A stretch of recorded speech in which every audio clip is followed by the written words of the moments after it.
แต่ลืมนึกไปลืมดูสุขภาพประมาทมีหลายคนเป็นตัวอย่างให้เห็นพออายุสัก60 ปีเข้าร่างกายโรยราเลยทรุดโทรมป่วย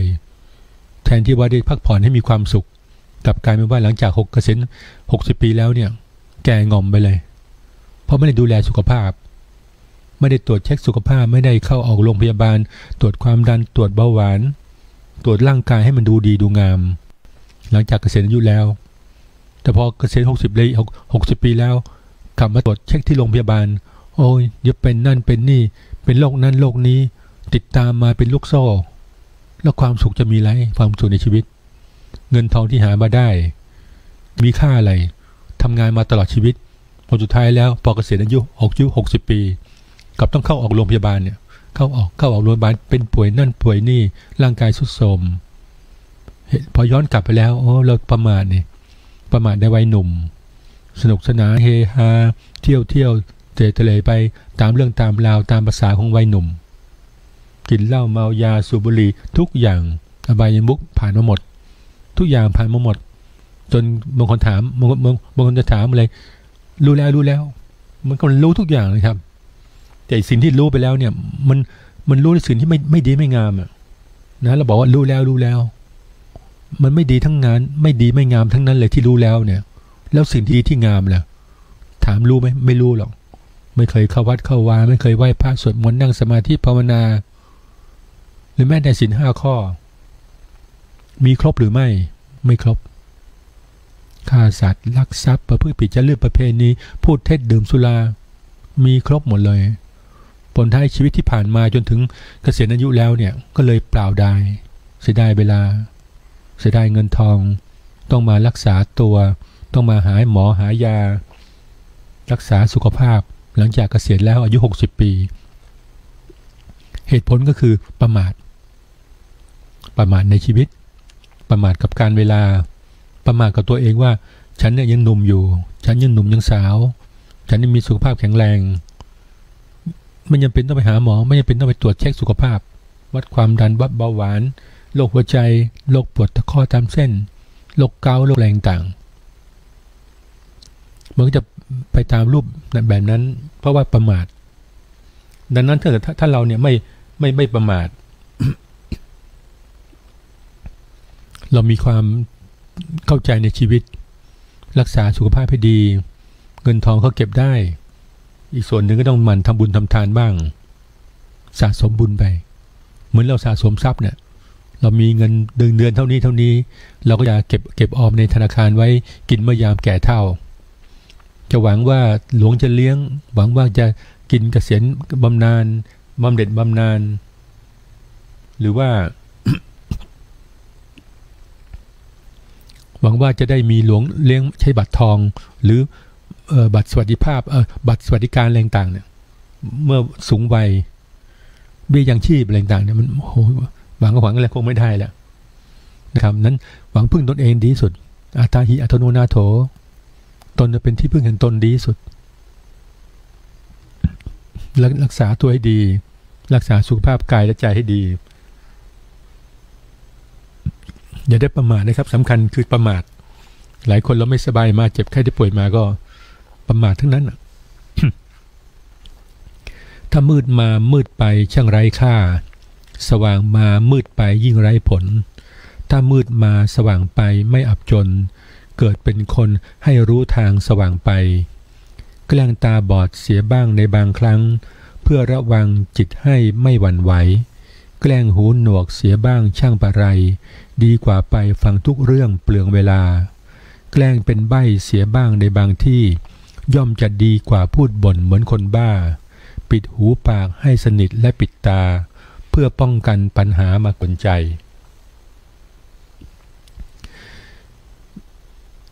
อย่านอนตื่นสายอย่าอายทำกินอย่าหมิ่นเงินน้อยอย่าคอยวาสนาอย่าเสวนาคนชั่วอย่ามั่วอบายมุขอย่าชิงสุขก่อนหามอย่าพร่ำก่อนทำอย่ารำก่อนเพลงอย่าข่มเหงผู้น้อยอย่าคอยแต่ประจบอย่าคบแต่เศรษฐีอย่าดีแต่ตัวอย่าชั่วแต่คนอื่น อย่าฝืนกฎระเบียบอย่าเอาเปรียบสังคมอย่าชื่นชมคนผิดอย่าคิดเอาแต่ได้อย่าใส่ร้ายคนดีอย่ากล่าววจีมุสาอย่านินทาพระเจ้าอย่าขาดเขลาเมื่อมีทุกข์อย่าสุขจนลืมตัวอย่าเกรงกลัวงานหนักอย่าพิทักษ์พันชนอย่าลืมตนเมื่อมั่งมีอย่าหนีความจริงอย่าทิ้งเพื่อนแท้อย่าขี้แพ้หนีปัญหาอย่าจนปัญญาสิ้นคิดอย่าปลิดชีวิตตนอย่าข่มเหงบุคคลอื่นเวลาผ่านพ้นไปไม่หวนกลับตะวันลับดับไปให้โหยหาชีวิตพลันสิ้นลงไปในเวลาอีกไม่ช้าเวลาครบจบทุกคนให้ทานกำจัดโลภะรักษาศีลกำจัดโทสะภาวนากำจัดความเขลาสะอาดด้วยศีลสงบด้วยสมาธิเจริญด้วยปัญญาเพียงรู้จักทำใจให้สงบก็จะพบสุขจริงที่ยิ่งใหญ่ไม่เสียเงินเสียทองของใดๆเพียงหายใจเข้าออกรู้อยู่สุขเอ่ย ญาติโยมทั้งหลายได้รับฟังรายการธรรมะอีกเช่นเคยครับเราจะกล่าวถึงเรื่องกับมงคลในชีวิตตลอดเวลาเพราะว่าในหมวดของมงคลแล้วเนี่ยมีถึง38ประการแล้วทุกๆมงคลจะเป็นประโยชน์สำหรับญาติโยมนำไปประพฤติปฏิบัติสิ่งที่องค์พระสัมมาสัมพุทธเจ้าได้ตรัสสอนไว้ยาวนานกว่า 2,600 ปีจนถึงปัจจุบันนี้แล้วถือว่าไม่ล้าสมัยทุกอย่างในทันสมัยก็ยังสามารถที่จะเป็นประโยชน์สำหรับญาติโยมนำไปประพฤติปฏิบัติข้อไหนชอบสิ่งนี้ชอบสิ่งนี้ถูกใจเก็บเอาข้อคิดเก็บเอาข้อธรรมะหัวข้อธรรมะนั้นนำมาประพฤติปฏิบัติตนให้มีความสุขตามอัตภาพในธรรมะที่ควรเสพและไม่ควรเสพ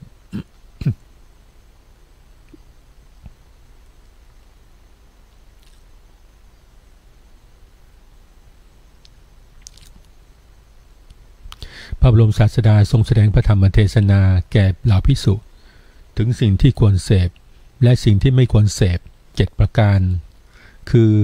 กายสมาจารวจีสมาจารมโนสมาจารจิตตุปบาทการกลับได้สัญญาการกลับได้ทิฏฐิการกลับได้อัตภาพทั้งหมดนี้ล้วนแต่มีทั้งที่ควรเสพและไม่ควรเสพสิ่งใดที่เสพแล้วทำให้อกุศลธรรมทั้งหลายเจริญขึ้นแต่กุศลธรรมเสื่อมลงสิ่งนั้นไม่ควรเสพ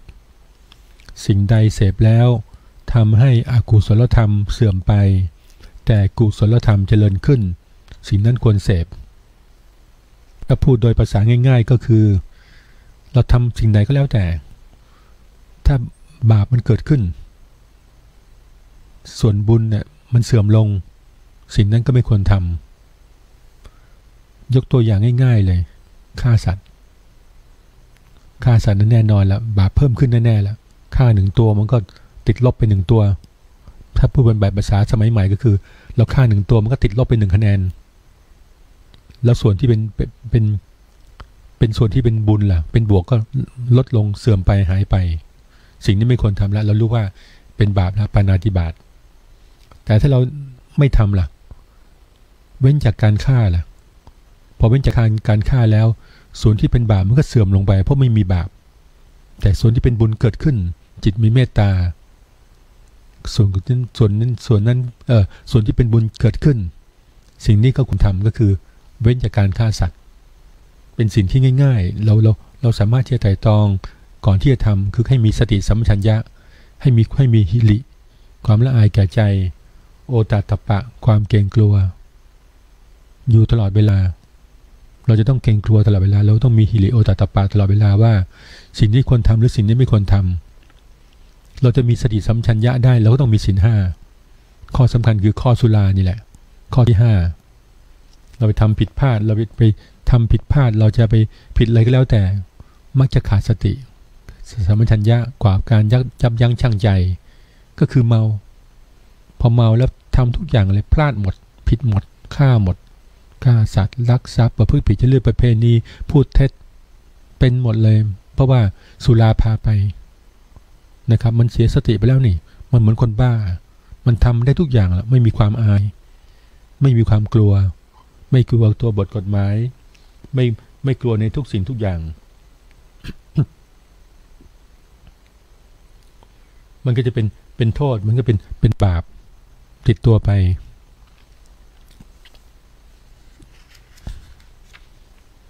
อันนี้เป็นสิ่งที่สำคัญนะครับพื้นที่เราจะมีมงคลเราจะได้เป็นมงคลสำหรับชีวิตก็คือให้มีศีล 5ในเบื้องต้นนั่นเองศีล 5ยังเรียกว่าสามารถที่จะครอบคลุมได้ทั้งหมดเลยเรามีความดีอยู่ในใจตั้งใจอธิษฐานนะว่าในแต่ละวันเนี่ยเราต้องเว้นให้ได้ไม่ฆ่าสัตว์ไม่ลักทรัพย์ไม่ประพฤติผิดจริยประเพณีไม่พูดเท็จไม่ดื่มสุรา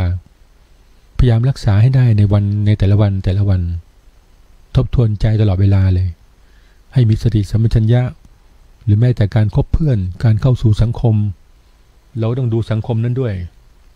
ว่ามันดีไหมใช้ได้ไหมถ้าเกิดเย็นแบบนี้แน่นอนเย็นแล้วอากาศเย็นด้วยอากาศโพเพแบบนี้ด้วยมันบรรยากาศมันได้อะเข้าในกลุ่มเข้าในกวนอะไรแบบนั้นอ่ะเอาตอนนี้ขาดขาพอดีอย่างเงี้ยเอาเราเข้าไปแล้วก็เรียบร้อยขาดขาไพ่ขาดขาวงเล่าอะไรต่างก็เสวนาไปเลยวงเล่าติดไปเลยผลท้ายสินก็ผิดขาดไป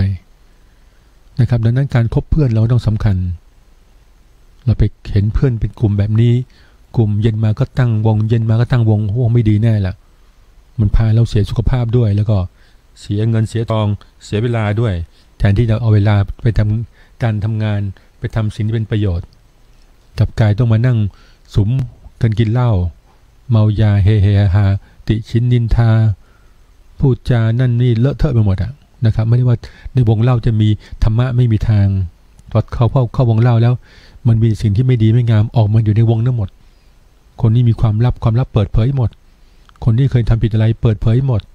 คนนี้มีความเลวไงเปิดเผยหมดรู้ในวงเล่านี่แหละความลับไม่มีในโลกแล้วคันเนี้ยออกหมดเลยรู้หมดเลยเฮ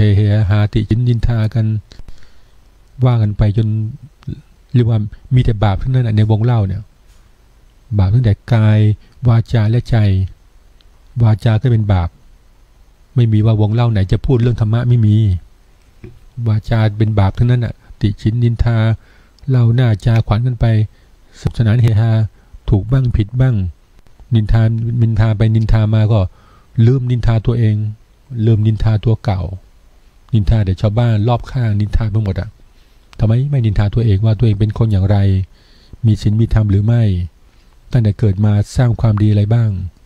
ได้ดูแลพ่อแม่ไหมมีความกตัญญูกตเวทีต่อพ่อแม่ไหมดูแลปู่ย่าตายายดูแลคนเฒ่าคนแก่ได้ตอบแทน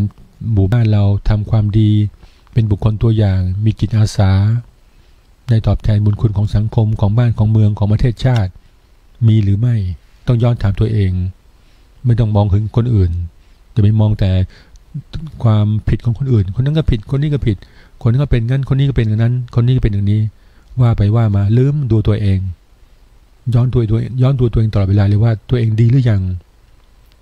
ถึงไปว่าคนอื่นได้เราต้องดีแล้วเรามีศีลมีธรรมศีล 5ครบถ้วนเลยไปนี้เราว่าได้แล้วไม่สูบบุหรี่ไม่ดื่มเหล้าไม่ฆ่าสัตว์ไม่ลักทรัพย์ไม่ประพฤติผิดจริยประเพณีไม่พูดเท็จไม่ดื่มสุราแน่นอนมา5 ปี10 ปีแล้วเราสามารถว่าได้เราสามารถสอนลูกหลานได้แต่ว่าทุกครั้งที่เราจะก่อนจะว่าใครก็ตามก่อนเราจะบอกหรือสอนใครก็ตามเราต้องเอาตัวเองเป็นหลักตัวเองเป็นพื้นฐานก่อนมีหลักมั่นคงก่อนว่าฉันเองเนี่ยมั่นคงเหมือนหลักศิลามั่นคงด้วยศีล 5มั่นคงในพระรัตนตรัยพุทโธเมนาโถพระพุทธเจ้าเป็นที่พึ่งของข้าพเจ้าธัมโมเมนาโถพระธรรมเป็นที่พึ่งของข้าพเจ้าสังโฆเมนาโถพระสงฆ์เป็นที่พึ่งของข้าพเจ้าตลอดชีวิตถ้าเราทำเช่นนี้ได้แล้วเนี่ยถือว่าเราสามารถเป็นบุคคลเป็นตัวอย่างของสังคมตัวอย่างของเยาวชนตัวอย่างกับลูกหลานเราว่าลูกหลานได้ว่าได้สอนได้ติฉินนินทาอะไรต่างเราว่า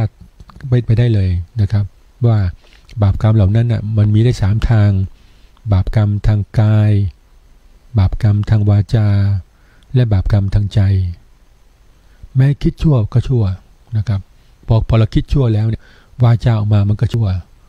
กริยามารยาทการกระทำออกทางกายมันก็ชั่วมันชั่วทั้ง3ประการ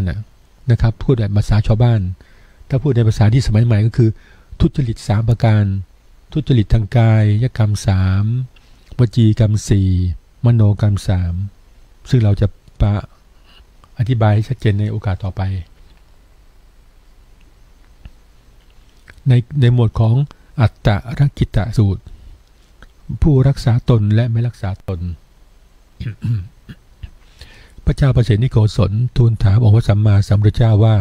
บุคคลเช่นไรชื่อว่ารักษาตนและไม่รักษาตนแล้วทรงบอกความคิดของพระองค์ต่อพระผู้มีพระภาคเจ้า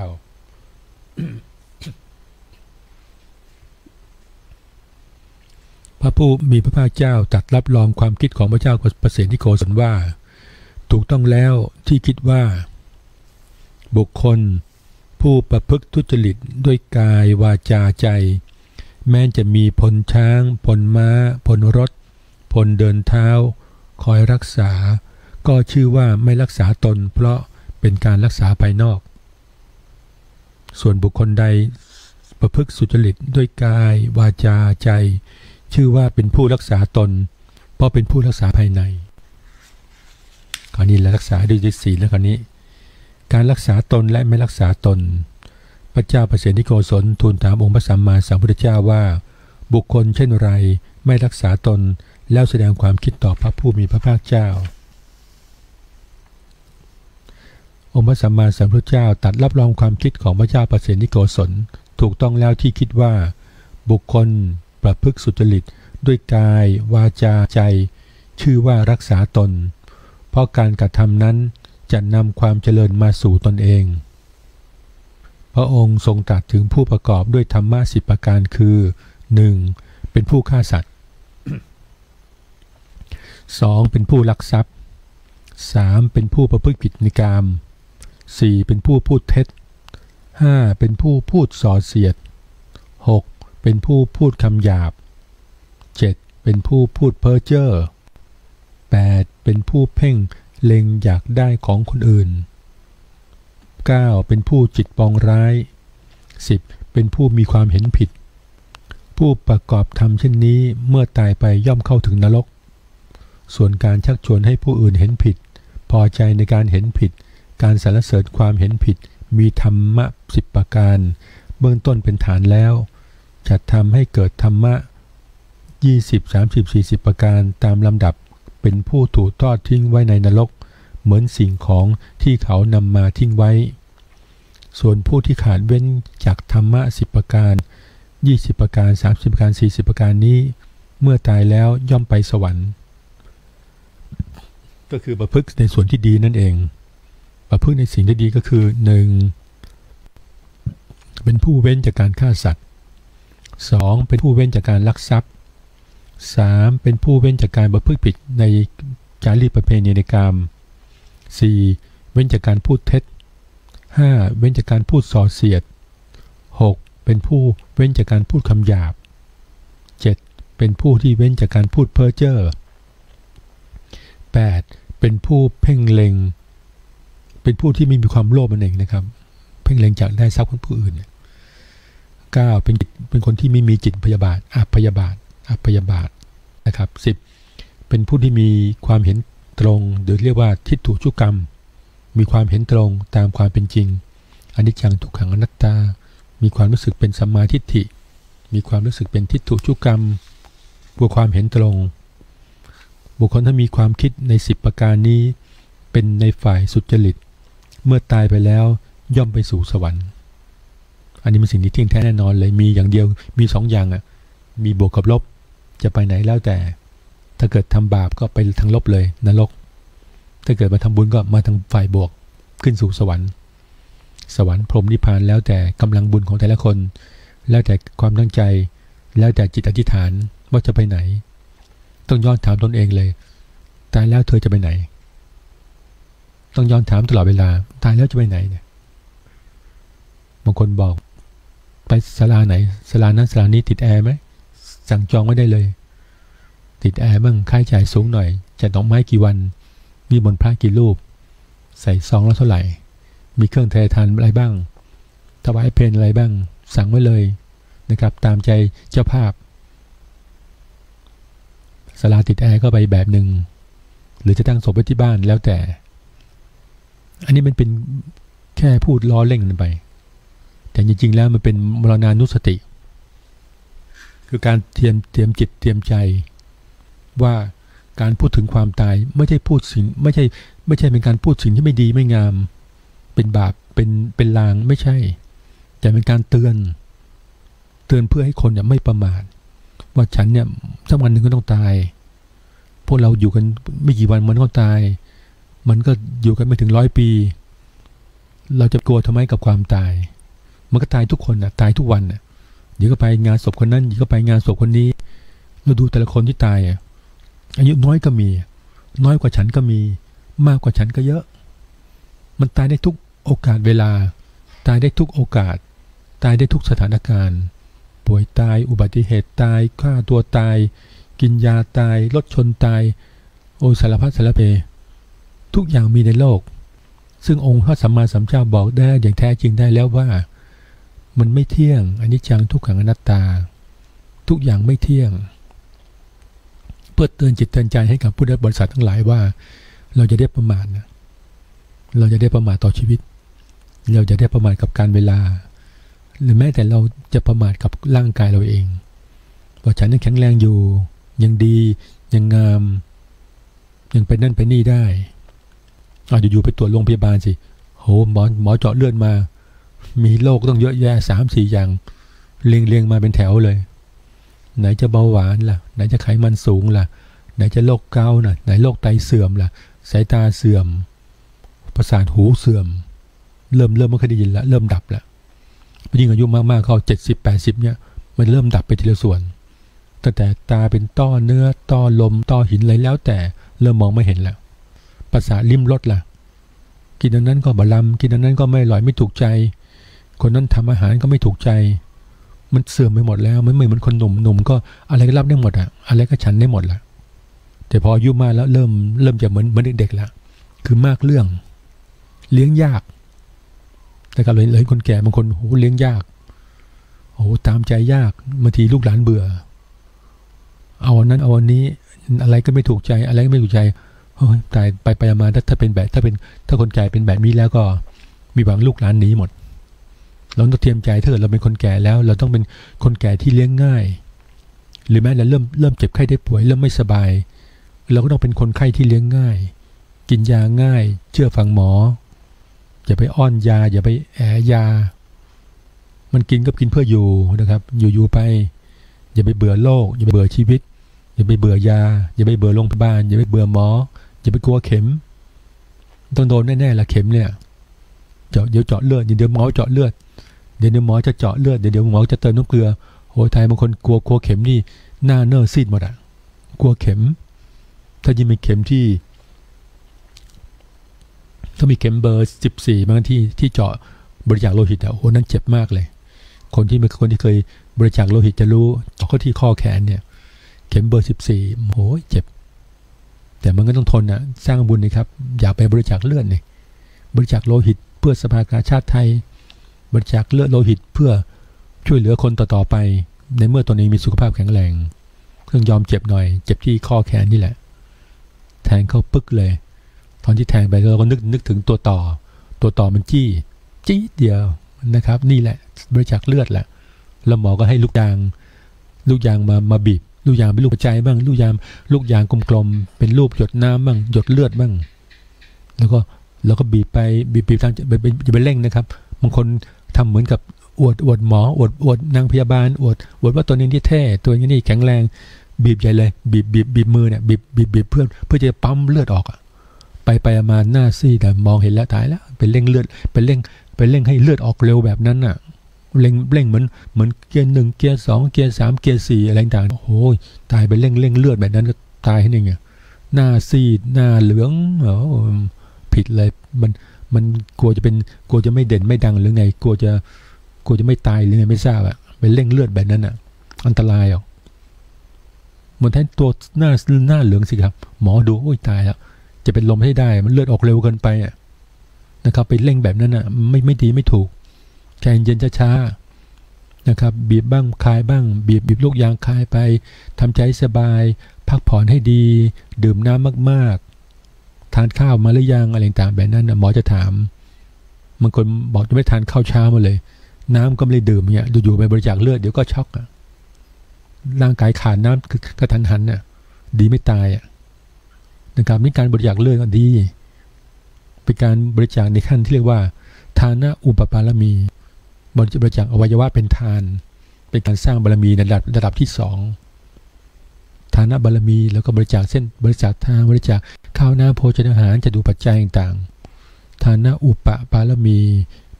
ทานะเป็นการให้ทานในระดับกลางบริจาคเลือดบริจาคอวัยวะบริจาคดวงตาบริจาคไตบริจาคอวัยวะและบริจาคร่างกายเมื่อเราเสียชีวิตไปแล้วบริจาคร่างกายให้เป็นอาจารย์ใหญ่ให้กับนักเรียนนักศึกษาแพทย์ในโอกาสต่อไปเมื่อข้าพเจ้าตายแล้วแต่ตอนตายไม่ต้องร่างกายต้องดีนะครับร่างกายต้องมีสุขภาพดีนะไม่ใช่ร่างกายโหเป็นแต่อะไรก็ไม่รู้โรคร้ายร่างกายข้างในพังหมดเลยเนี่ยเขาไม่เอานะครับเขาต้องการให้ร่างกายที่ดีที่งามศึกษาได้ไม่ใช่ว่าพอเราบอกว่าบริจาคร่างกายพอไปดูจริงเขาโอ้โหตัวนี้ร่างกายข้างในดูไม่ได้เลยดูไม่ได้เพราะอะไรครับมันมีโรคอ่ะเป็นโรคนั้นโรคนี้อันตรายเขาไม่เอาแล้วครับร่างกายแบบนี้เขาไม่เอาเผาไฟอย่างเดียวครับเขาเราร่างกายที่ดีที่งามคนที่มีสุขภาพดีแข็งแรงอวัยวะครบถ้วนเลยร่างกายดีมากเลยบอกว่าคนนี้รักษาร่างกายดีแล้วเมื่อตายไปก็เขาก็ไปดองในอ่างเหมือนดองมะม่วงอะดองในอ่างใหญ่ๆอ่างดองศพ1 ปีเขียวเลยแล้วมีชื่อผูกที่ข้อมือเราชื่อนายนั้นนายนี้ชื่อพระนั้นพระนี้เนนนั้นเนนนี้บริจาคร่างกายเป็นทาน1 ปีเขาก็เอาเครนยกร่างขึ้นมาร่างก็ตึงมือกลางแขนกลางเลยครับขึ้นมาเป็นเครนยกขึ้นมาเลยยกขึ้นมาแล้วก็เอามาวางไว้แล้วก็จัดระเบียบใหม่ๆจัดมือจัดไม้จัดเท้าไว้ดีๆจัดเท้าชิดจัดมือชิดมือแนบกับตัวลำตัวไม่ไปนอนกลางแขนกลางขาอยู่ในอ่างนั้นไม่ใช่เหมือนปลาเหมือนอึ่งอ่างมันพองตัวมันก็พองมันก็กลางแขนกลางขาหมดร่างกายคนก็แบบนั้นนะมาอยู่ในอ่างนี่ครับพอเครนเป็นแม่แรงยกขึ้นมาเครนยกร่างยกศพดองขึ้นมา1 ปีเขียวกลางแขนกลางขาเลยนี่หมอต้องจับดีๆผูกเชือกมัดดีๆมัดแขนมัดขาให้ดูซื่อๆดูดีๆดูเรียบร้อยขึ้นมาถึงจะมาศึกษาได้นี่อาจารย์ใหญ่ที่ดีที่งามร่างกายดีมากเลยเปรียบเลยข้างในไม่มีเน่าไม่มีผุไม่มีกลวงสุขภาพดีเยี่ยมเส้นเลือดอะไรต่างระบบหัวใจระบบม้ามกระตับปอดลำไส้ใหญ่ลำไส้น้อยอะไรต่างมีครบหมดเลยไม่มีผุไม่พังเลยคนนี้รักษาร่างกายดีแต่ที่ตายไปก็ด้วยวัยชราแก่ไปตามวัยตายไปตามอายุไขก็ตายไปสิ่งที่เป็นประโยชน์ครับสำหรับนักศึกษาได้ศึกษาเส้นเลือดเส้นเอ็นเนื้อหนังมังสังนี่แหละข้าพเจ้าได้บริจาคแล้วก็เป็นทานะอุปปารมีอันยิ่งใหญ่ในช่วงสุดท้ายของชีวิตร่างกายนี้จะเผาไฟหรือก็เสียดายเอาไปเป็นวิทยาทานให้นักเรียนนักศึกษาแพทย์ได้ศึกษากายวิภาคศาสตร์ในชั้นปีที่2ของมหาวิทยาลัยคณะแพทยศาสตร์ในมหาวิทยาลัยต่างๆก็เปิดรับกันหลายคนไปลงชื่อบริจาครับกันมีบัตรประจำตัวเรียบร้อยก็เป็นประโยชน์นะครับสำหรับเด็กๆได้ศึกษาเราเรียนเอาตัวชั้นเนี่ยเป็นครูในช่วงวาระสุดท้ายศึกษาเส้นเอ็นศึกษาประสาทศึกษาเล็บขนผมเล็บฟันหนังเนื้อมีครบหมดละให้เธอได้ศึกษาเป็นประโยชน์เพื่อนำมาความรู้เหล่านี้ไปช่วยคนต่อไปว่าร่างกายเราเป็นแบบนี้ระบบการทำงานแบบนี้ร่างกายเนื้อหนังมังสังหูตาจมูกครบหมดดีหมดเป็นคนรักษาเนื้อรักษาตัวดีสุขภาพแข็งแรงก็เป็นบุญกุศลสำหรับผู้ที่บริจาคร่างกายเป็นทานเรียกว่าเป็นทานอุปปารมีพอเราได้เป็นคนที่ดีที่งามแล้วเนี่ย เป็นบุญกุศลนะครับสำหรับแต่ละคนว่าคนนี้ก็เป็นคนที่มีศีลมีธรรมคนนี้เป็นคนที่ดีที่งามในหมวดของกุศลกรรมบท10ประการ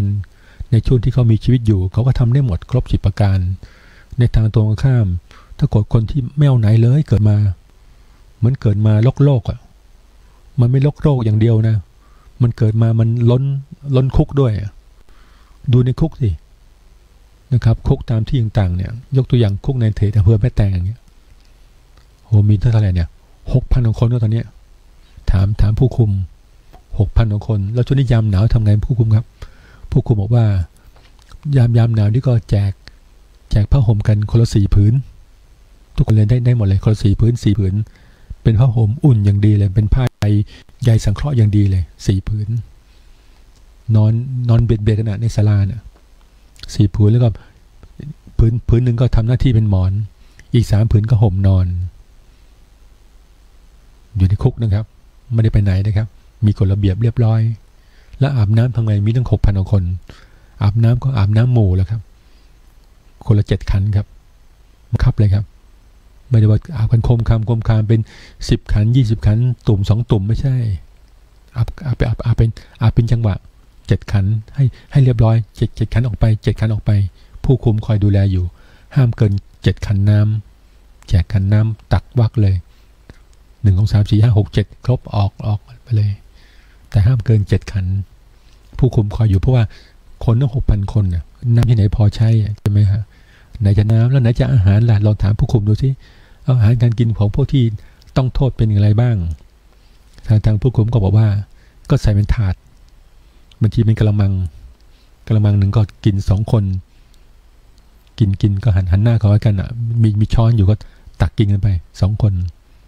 ถ้าเกิดว่าบางที่ก็กินกัน3 คน1 กระมังใหญ่แล้วก็กิน3 คนช้อนใช้ช้อนจักตักต้วงเอา3 คนนะครับอิ่มไม่ทราบแต่ก็3 คนเขาตักให้เท่านี้แหละ2 คนเขาตักให้เท่านี้แหละแต่ไม่มีกิน1 คนเพราะว่าภาชนะไม่พอต้องใช้ภาชนะใหญ่ๆเป็นกระมังอย่างนี้กระมังนี้2 คนกินหัวหันหน้าเข้าหากันกระมังนี้3 คนไปนั่งล้อมวงกินกันไป3 คนนี่แหละชีวิตคนคุกก็เขาไม่ดีนะครับเขาเป็นคนที่ผิดศีลผิดธรรมแหละเขาไม่มีศีล5เลยฆ่าตัดลักทรัพย์ประพฤติผิดจริยธรรมประเพณีพูดเท็จดื่มสุราแต่ส่วนมากในปัจจุบันนี้คนที่เข้าคุกส่วนมากนี่กับยาเสพติดเยอะเลยเนี่ยโอ้เด็กทั้งนั้นไม่ว่าแผนกหญิงแผนกชายทันกรรมทันทสถานชายทันทสถานหญิง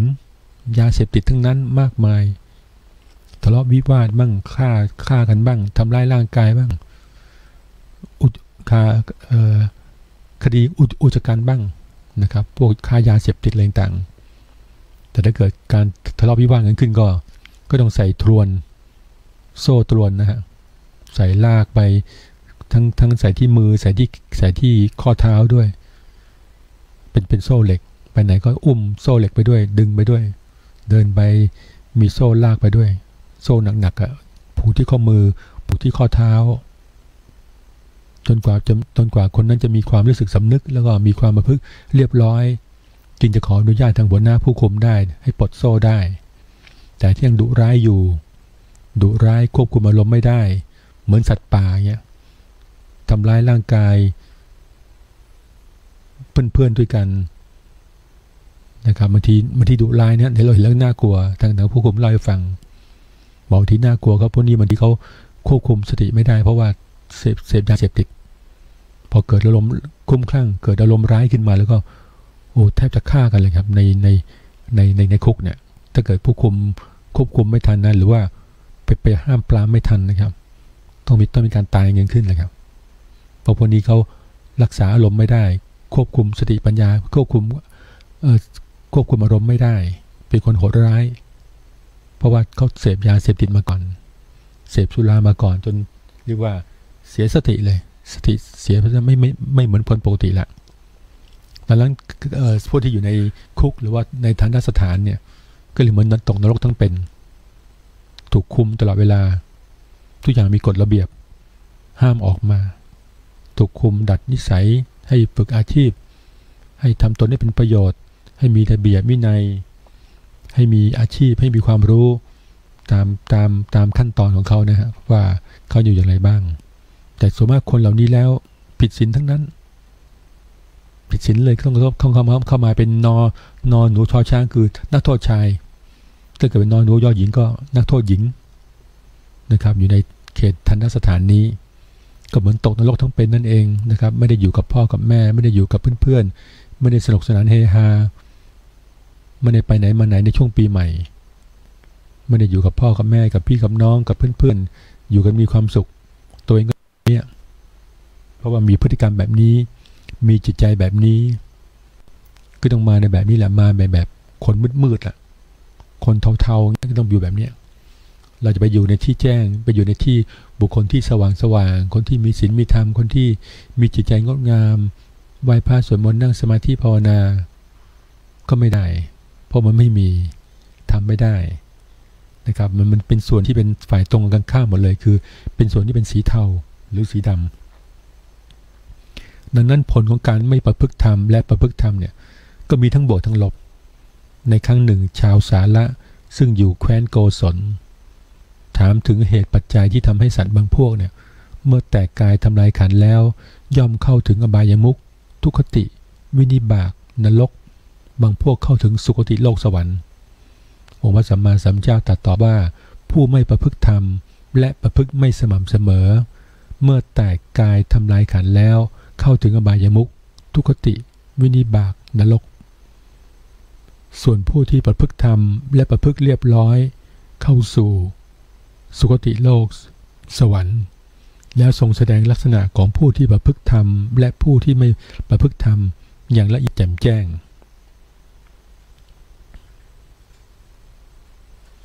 ในทุจริต3ประการมีโทษ5ประการสุจริต3ก็มีอานิสงส์5ประการองค์พระสัมมาสัมพุทธเจ้าตรัสแก่พระอานนท์ว่ากายทุจริตวจีทุจริตมโนทุจริตเป็นกิจที่ไม่ควรทำเพราะมีโทษถึง5ประการคือ 1. แม้นตนเองก็ติเตียนตนเองได้ 2. ผู้รู้ใคร่ควรแล้วติเตียนได้ 3. กิจศัพท์อันชั่วย่อมกระชอนไป 4. เป็นผู้หลงกระทำกาละก็คือตายไปในสิ่งที่ไม่ดีหลงทำกาละ 5. เมื่อแตกกายทำลายขันธ์แล้วย่อมเข้าถึงอบายมุขทุกขติวินิบากนรกส่วนบุคคลผู้ประพฤติกายสุจริตวจีสุจริตมโนสุจริตย่อมได้อานิสงส์5ประการที่ตรงกันข้ามเมื่อแตกกายทำลายขันธ์ย่อมเข้าสู่สุคติโลกสวรรค์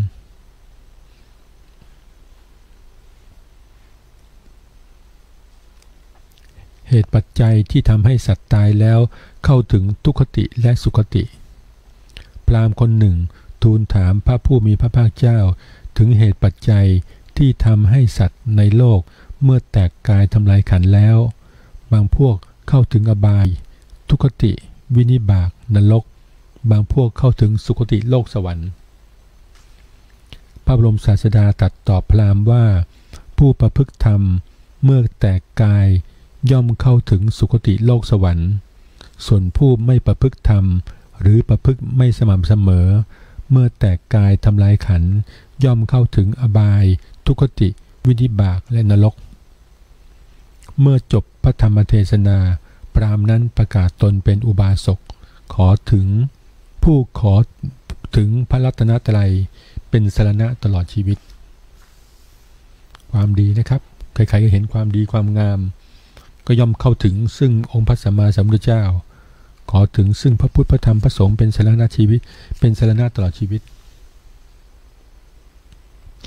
กล่าวอยู่ในปัจเจตนะสูตร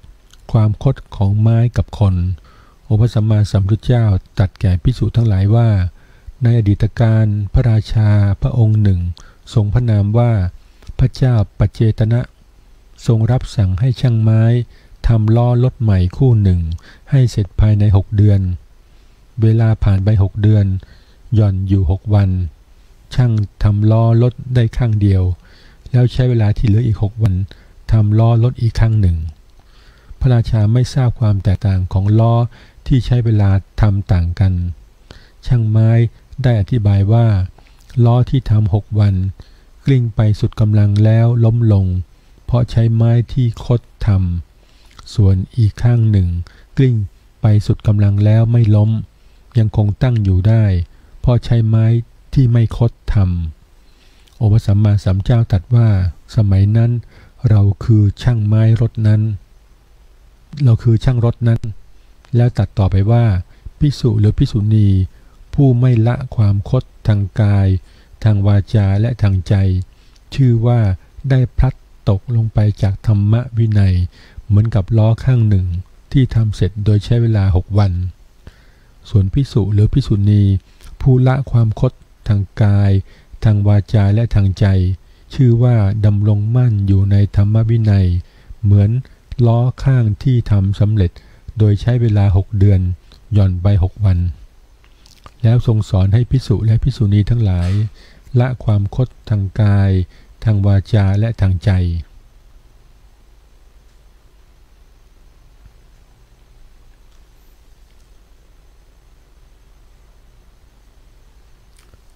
ใน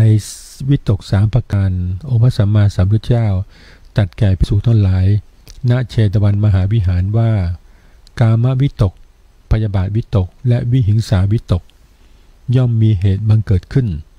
เมื่อบังเกิดขึ้นแล้วย่อมปฏิบัติผิดในฐานะ3 ประการคือทางกายทางวาจาทางใจเมื่อตายไปพึงหวังทุกขติได้เหมือนบุรุษวางคบหญ้าที่ติดไฟแล้วในป่าหญ้าแห้งไม่รีบดับด้วยมือย่อมถึงความพินาศเนกขัมมะวิตกอพยาบาทวิตกอวิหิงสาวิตกย่อมมีเหตุบังเกิดขึ้นเมื่อเกิดขึ้นแล้วย่อมปฏิบัติถูกในฐานะ3คือทางกายทางวาจาทางใจเมื่อตายไปพึงหวังสุคติได้เหมือนบุรุษวางคบหญ้าที่ติดไฟแล้วในป่าหญ้าแห้งแล้วรีบดับไฟด้วยมือและเท้าย่อมไม่ถึงความพินาศในหมวดของอกุศลและกุศลพระบรมศาสดาตรัสแก่ภิกษุทั้งหลายณพระวิหารณพระเชตวันมหาวิหารว่าอวิชชาเป็นหัวหน้าในการยังอกุศลให้ถึงพร้อมเกิดร่วมกับความไม่ละอายบาปความไม่สะดุ้งกลัวต่อบาปเกิดขึ้นแล้วย่อมยังให้เกิดความเห็นผิดดำริผิดเจรจาผิดทำการงานผิดเลี้ยงชีพผิดพยายามผิดระลึกผิดและตั้งใจมั่นผิดวิชาเป็นหัวหน้าในการยังกุศลให้ถึงพร้อมเกิดร่วมกับความละอายบาปความสะดุ้งกลัวที่เรียกว่าฮิริโอตตัปปะเกิดขึ้นแล้วย่อมทำให้เกิดความเห็นชอบดำริชอบเจรจาชอบการงานชอบเลี้ยงชีพชอบพยายามชอบระลึกชอบและตั้งใจชอบในหมวดของสัมมาทิฏฐินั่นเองแต่คราวนี้เราพูดเป็นแบบภาษาไทยล้วนเลยนะครับถ้าเกิดเราท่องในภาษาบาลีได้ก็รู้สัมมาทิฏฐิสัมมาสังกัปปะสัมมาวาจาสัมมากัมมันตะสัมมาอาชีวะสัมมาวายามะสัมมาสติสัมมาสมาธิแล้วก็เป็นหมวดของภาษาบาลีทีนี้พอเป็นภาษาไทยก็เลยกลายเป็นความเห็นชอบดำริชอบเจรจาชอบการงานชอบเลี้ยงชีพชอบพยายามชอบระลึกชอบและตั้งใจชอบนะเป็นสิ่งที่ถูกต้องทั้งนั้นหมดเลยนะครับเป็นสิ่งที่ถูกสิ่งที่เรียกว่าหนทางที่ถูกหนทางที่ถูกต้องสุดท้ายแล้วถ้าเกิดเราสามารถที่จะประพฤติปฏิบัติได้ตามนี้แล้วเนี่ยเราก็จะไปสู่ที่สวรรค์สู่ที่ดีที่พิเศษคือสวรรค์ก็ได้ไปสู่ชั้นพรหมชั้นนิพพานได้แล้วแต่ความปรารถนาของแต่ละท่านนะครับที่ตั้งใจมาเราก็เกิดเป็นคนอยู่แล้วเรามีหนทางเลือกเพราะว่าแล้วก็มีเหมือนกับว่ามีหนทางเลือกของเราเองว่าจะไปเส้นทางใดจะไปบนไปล่างไปเหนือไปซ้ายไปขวาไปซ้ายไปแล้วแต่เราทั้งนั้นนะครับตัวเองเป็นผู้กระทำถ้าเกิดเรามันทำความมากแน่นอนเราต้องไปสวรรค์แต่ถ้าเกิดเราทำความชั่วล่ะ เราต้องไปสู่ที่เรียกว่าอะไรทุกขตินะครับในอัปปะในธรรมะปริยายอันควรน้อมเข้ามาสู่ตนพระบรมศาสดาตรัสเวลุทวารสูตรแก่พราหมณ์และคฤหบดีซึ่งนอนแออัดไปด้วยบุตรอยู่คลองเรือนทัดทรงมาลาของหอมเครื่องรูปไล้และยินดีในเงินทองเมื่อแตกกายตายไปจะพึงเข้าสุคติโลกสวรรค์ด้วยการน้อมทำปริยายะเข้ามาในตน7ประการคือ 1. งดเว้นจากปาณาติบาตและชักชวนให้คนอื่นเว้นจากปาณาติบาต 2. งดเว้นจากอธินาทานและชักชวนผู้อื่นงดเว้นอธินาทาน 3. งดเว้นกาเมสุมิจฉาจาระและชักชวนผู้อื่นงดเว้นกาเมสุมิจฉาจาระ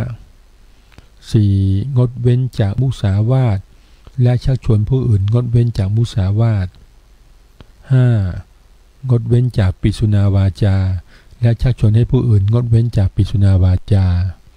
6. งดเว้นจากพลุสวาจาและชักชวนให้ผู้อื่นงดเว้นจากพลุสวาจา 7. งดเว้นจากสัพพปลาปะและชักชวนให้ผู้อื่นงดเว้นจากสัพพปลาปะอันนี้เป็นแค่2หมวดนะครับบทกายกับบทวาจายังบทใจด้วยนะใจทั้ง3ข้อนะเพื่อให้ครบในกุศลกรรมบท10ประการก็คืออพยาบาทนะครับหรือไม่ก็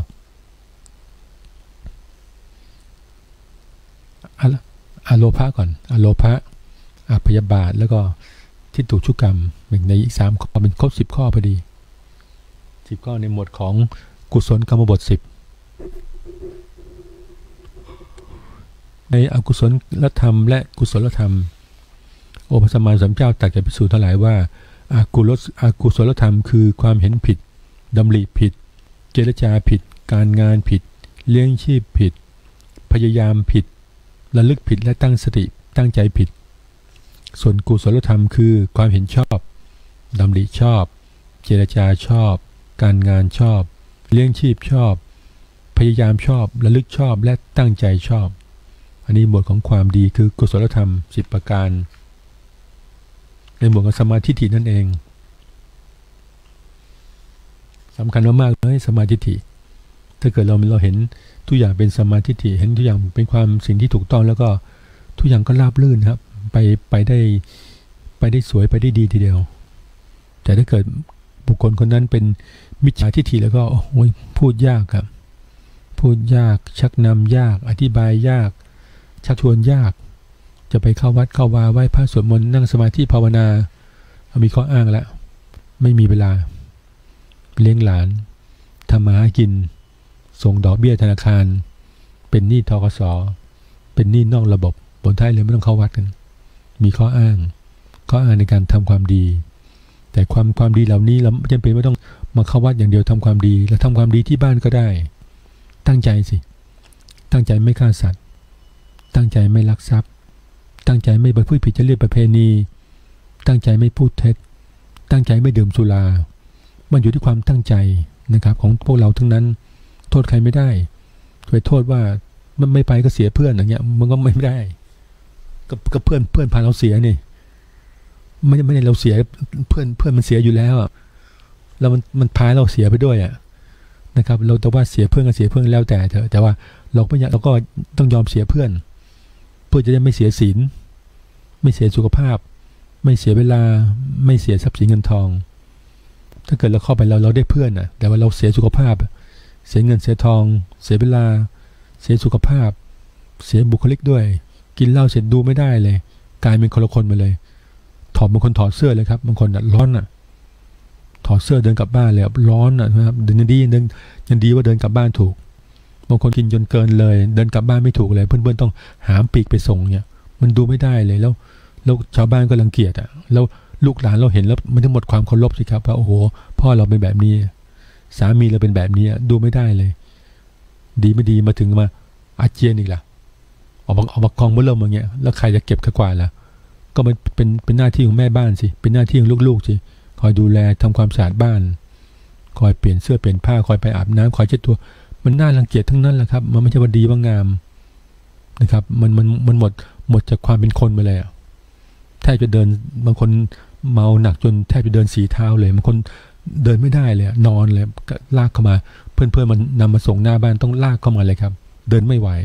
หนักเกินไปจนครองสติสัมปชัญญะไม่ได้เลยผลท้ายก็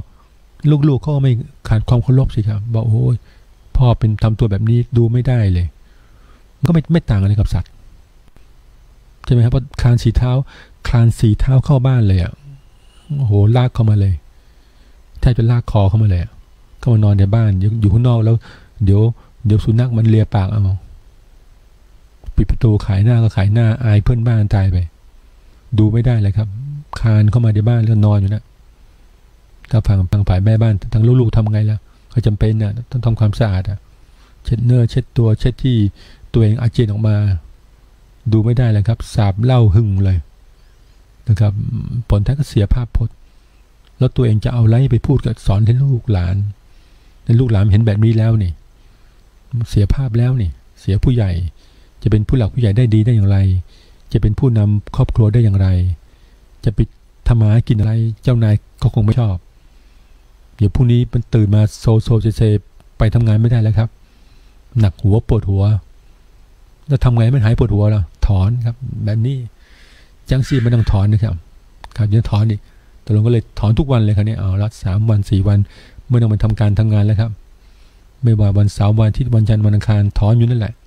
ถอนเสร็จวันไหนเสียอนาคตไปถึงเจ้านายบอกไม่งั้นก็เอาซองขาวไปเถอะเอาออกไปเลยไม่ต้องทำงานแล้วพอแล้วเอาซองขาวเนี่ยปัจจัยที่เหลือเป็นค่าเงินเดือนงวดสุดท้ายเนี่ยออกไปเลยไปถอนให้พอถอนที่บ้านเนี่ยนะครับหมดอนาคตนะครับถ้าเกิดคนเราไปลุ่มหลงกับอบายมุขแบบนี้กลัวเสียเพื่อนแต่ไม่กลัวเสียอนาคตไม่กลัวเสียสุขภาพผลท้ายก็เลยเป็นแบบนี้ไปเลยหมดอนาคตก็ดับนะครับดังนั้นอบายมุขทั้งหลายก็ดีหรือว่าส่วนที่เป็นอกุศลก็ดีเป็นส่วนที่ไม่ดีทั้งนั้นแหละครับก็ไม่กุศลคือความดีในเมื่อเธอไม่มีความดีอยู่แล้วจะเหลืออะไรก็เหลือแต่ความชั่วนะครับมีในเพียงอกุศลธรรมเท่านั้นเองแล้วสิ่งที่นำไปและทำไปแล้วเนี่ยมันสิ่งที่รออยู่ข้างหน้านะก็คือทุกขติภูมิวิธิบากแล้วกับความเป็นนรกรออยู่ข้างหน้าความเข้าถึงซึ่งอบายนะองค์พระสัมมาสัมพุทธเจ้าทรงตรัสแสดงพระธรรมเทศนาแก่อาสิพันธนกบุตรว่าบุคคลทำอกุศลกรรมบท10เมื่อตายไปย่อมเข้าถึงอบายทุกขติวินิบากนรกบุคคลที่ยังอยู่จะสวดมนต์อ้อนวอนก็ไม่สามารถจะทำให้ผู้ล่วงลับไปแล้วล่วงลับไปสู่อบายกลับขึ้นสู่สวรรค์ได้เหมือนโยนก้อนหินลงในน้ำแล้วสวดวิงวอนให้ก้อนหินลอยขึ้นมาก้อนหินก็ไม่สามารถลอยขึ้นมาได้ในทางตรงกันข้ามบุคคลผู้ทำกุศลกรรมบท10เมื่อตายไปแล้วย่อมเข้าถึงสุคติโลกสวรรค์บุคคลที่ยังอยู่จะสวดสรรเสริญวิงวอนก็ไม่สามารถทำให้ผู้ที่ล่วงลับไปแล้วไปสุคติแล้วให้กลับไปอยู่ทุกขติอบายวินิบากนรกได้เหมือนกับหม้อที่มีเนยใสเมื่อโยนลงไปในน้ำเนยใสน้ำมันย่อมลอยขึ้นมาอยู่เหนือน้ำจะสวดอ้อนวอนอย่างไรให้เนยใสน้ำมันจมลงในน้ำไม่ได้ฉันใดก็ฉันนั้น